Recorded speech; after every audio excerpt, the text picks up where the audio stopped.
Keywords match type are becoming broader. In this video, I'm going to show you the 3 different match types that are available and how they have evolved over time. I'm also going to tell you when to use them and how to use them so that you can run profitable campaigns. We have 3 different types of match types. We have broad match, phrase match, and exact match. Over time, Google has changed how these match types work and the type of queries that they can attract. So I want to jump in to show you an example of keyword match types in 2025 because they have become a lot broader than they used to be. So it's basically a more loose match and moderate match versus what used to be 10 years ago. For the keyword lawn mowing services, we can match the following queries per match type. If we are using broad match, ads may show on searches that relate to your keywords. So for example, lawn aeration prices. As you can see, the term mowing service, it's not included in the search query, but our ads still may show.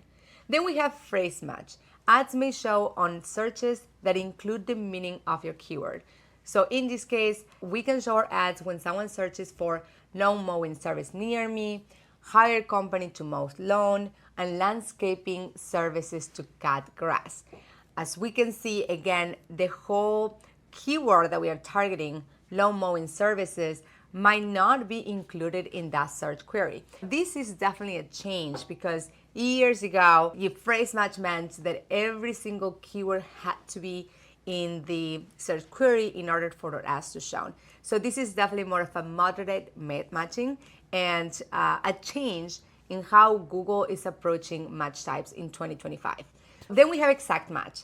Ads may show on searches that are the same meaning as your keyword. So this is key. This means the same meaning as your keyword, but not necessarily the exact keyword. So for example, lawn mowing service and grass cutting service. So as you can see in the second query, we don't have the word lawn, but grass and lawn have the same meaning. So grass cutting service and lawn mowing service mean the same thing. Exact match is definitely a type match. It's where you have the most control because Google is only going to show your ads to people that are searching for the exact meaning of the keyword that you're choosing to target. How it all works.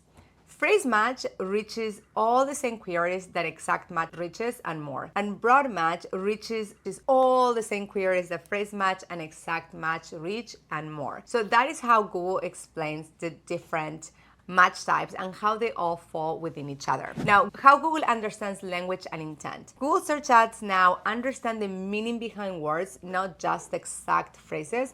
So again, if someone is searching, can you get medicine for someone at the pharmacy? Google knows you mean picking up a prescription for someone else. In Google Ads, keyword matching also focuses on intent. If the keyword is lawn mowing service, your ad may appear for searches like grass cutting service near me. This is smarter matching helps you reach more interested customers without needing extensive keyword lists. Now, this is the argument that Google will give you, but the reality is Google makes money when someone clicks on an ad. So they want to show your ads to more people, broader audiences so that they can get more clicks and also monetize search queries that otherwise they wouldn't. So that is the truth behind match types and how broader they're becoming. It is also true that AI plays a role and there's a lot of signals and data that Google has about that person. What is the browsing history of that person? What is the location, the language, other content that they are interacting with in YouTube, in other websites.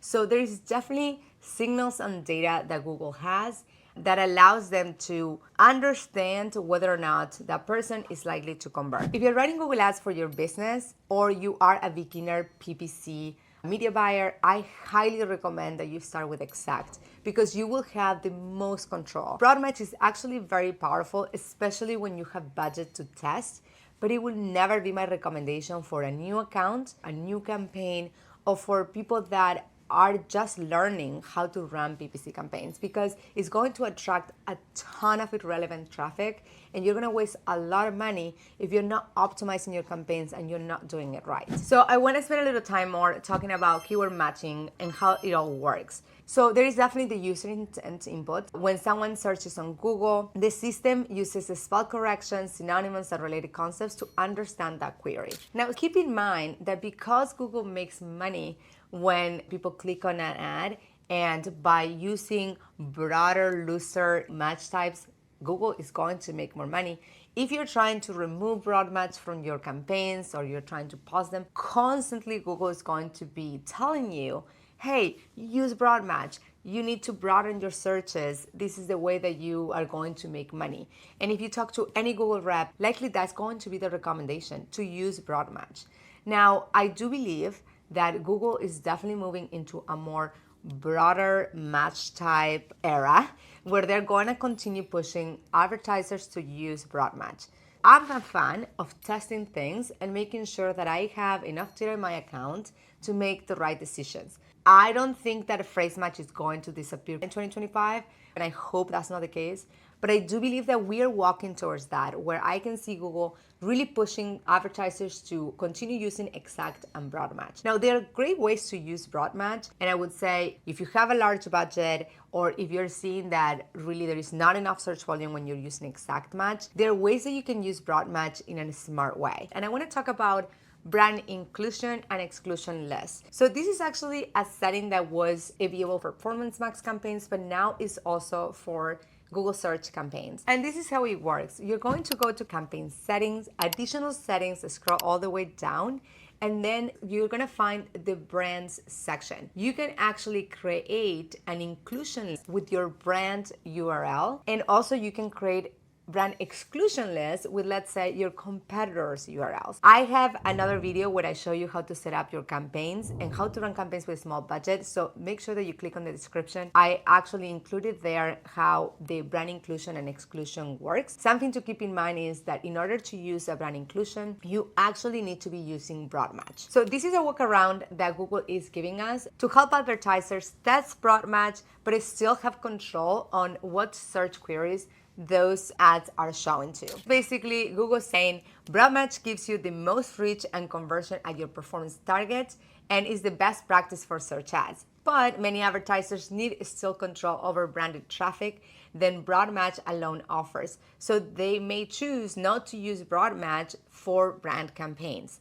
So the way to solve that is to give the best of both worlds, and that's literally how Google has presented to me, where they allow us to reach of broad match, but still make sure that we are only showing for searches that include our brand name. This is a good opportunity for a brand campaign, but if we are using non-brand terms, like the ones that I walk you through at the beginning of the video, we still have to be super cautious when we are using broad match. If you have a tight budget, if you have a new account, if you have a new campaign, absolutely start with exact. And if you really need more volume, move into phrase. It's going to give you the most control. And as I show you, even when you're using phrase, you may be showing for search queries that relate to your keyword, but not actually match exactly, right? You're still trusting Google on giving you the best traffic. Broad match is more for experiment and test. Now, I use a lot of broad match now because I know that's where Google is moving towards, but I do so really diving into the search term reports, adding a ton of negative keywords, and really using that search report section to find keywords that might relate to my business that I want to actually include. So even before I go into broad, I would really dive into the search term report and find keywords through the phrase match that actually might be better terms to go after with my targeting. If you enjoyed this video, make sure that you click subscribe and hit the bell to get notified when my next video comes out.